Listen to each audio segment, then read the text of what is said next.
ഹാല ജബ്രു ഫോണിൻ്റെ മറ്റൊരു വീഡിയോയിലേക്ക് എല്ലാവർക്കും സ്വാഗതം. നമ്മൾ ഇന്നത്തെ പറയാൻ പോകുന്ന കാര്യം ഒരു മലയാളിയായ ഗൾഫുകാരൻ്റെ മരണ വാർത്ത കേട്ട് പതറി നിൽക്കുന്ന ഒരവസ്ഥയിലാണ്.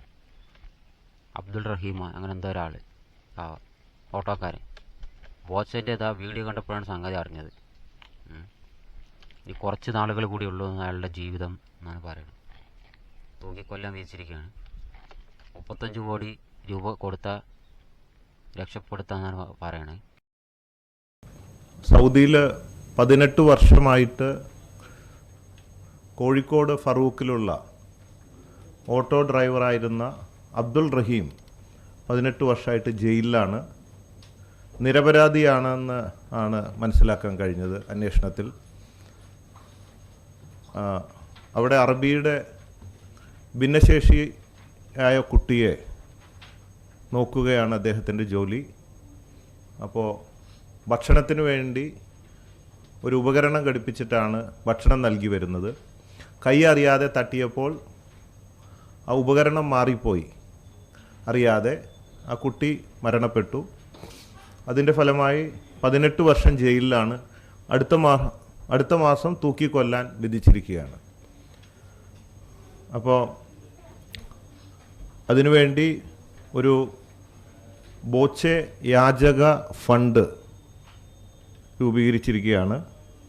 അതിലേക്ക് 1 കോടി രൂപ ഞാൻ തന്നെ ഇടുകയാണ് ഫസ്റ്റ്.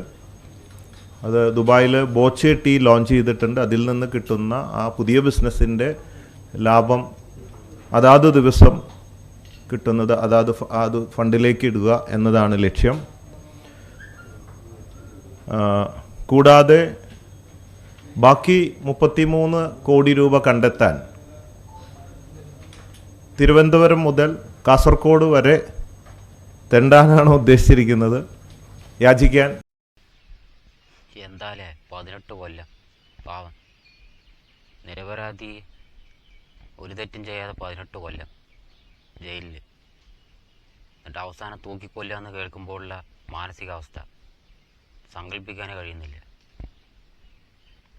പാവം മനുഷ്യൻ എത്രയും പെട്ടെന്ന് രക്ഷപ്പെട്ട് വരട്ടെ. മൂപ്പരെ സഹായിക്കാതെ ബോച്ചയുടെ ഇൻസ്റ്റാഗ്രാമിൽ അതൊക്കെ ലിങ്ക് ഉണ്ട് പറയുന്നുണ്ടായിരുന്നു. പോയി കയറി നോക്കട്ടെ എന്തൊക്കെ സഹായിക്കാൻ പറ്റുമെന്ന്.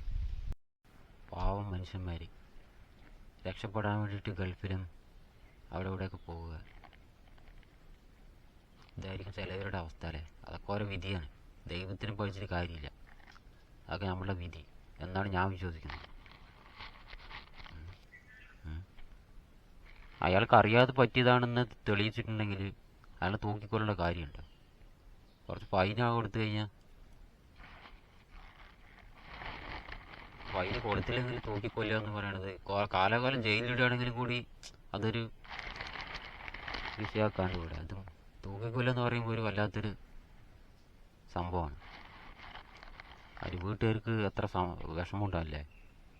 വിഷമമല്ല, ഒരു പ്രത്യേകതരം മാനസികാവസ്ഥയിലായിരിക്കും നാട്ടുകാരും കുടുംബവും.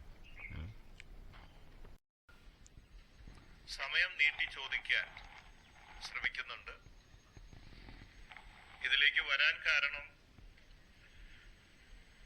1000 കുറ്റവാളികൾ ശിക്ഷിക്കപ്പെട്ടാലും ഒരു നിരപരാധി ശിക്ഷിക്കപ്പെടരുത്. എന്തായാലും ബോച്ചേട്ടാ, നിങ്ങളാൾ സൂപ്പറാണ്. എല്ലാ മലയാളികളും നിങ്ങളുടെ കൂടെ ഉണ്ടാവും. ഈ ഒരവസ്ഥ ചിലപ്പോൾ നിങ്ങൾക്കോ എനിക്കോ ആർക്ക് വേണമെങ്കിലും എപ്പോൾ വേണമെങ്കിലും വരാം. ഈ അവസ്ഥയിലെങ്കിൽ വേറെ ഏതെങ്കിലും ഒരു അവസ്ഥ. അയാൾ നിരപരാധി ആയിരിക്കാം, കുറ്റവാളിയാക്കാൻ എന്തായാലും സാധ്യതയില്ല. ബോച്ച പറഞ്ഞാൽ പിന്നെ അന്വേഷിച്ചിട്ടായിരിക്കും ഇത്രയും വലിയ ആൾക്കാർ എന്തായാലും ഇതിന് ഇറങ്ങുക.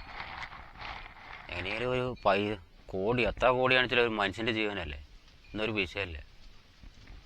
എല്ലാവരും മനസ്സ് വെച്ചാൽ ഒരു 10 റുപ്യ, 5 റുപ്യ, 1 രൂപ മൂപ്പര് പറയണ പോലെ ഇത്രയും കോടി ജനങ്ങളിൽ 1 രൂപ വെച്ച് കൊടുത്താലായി.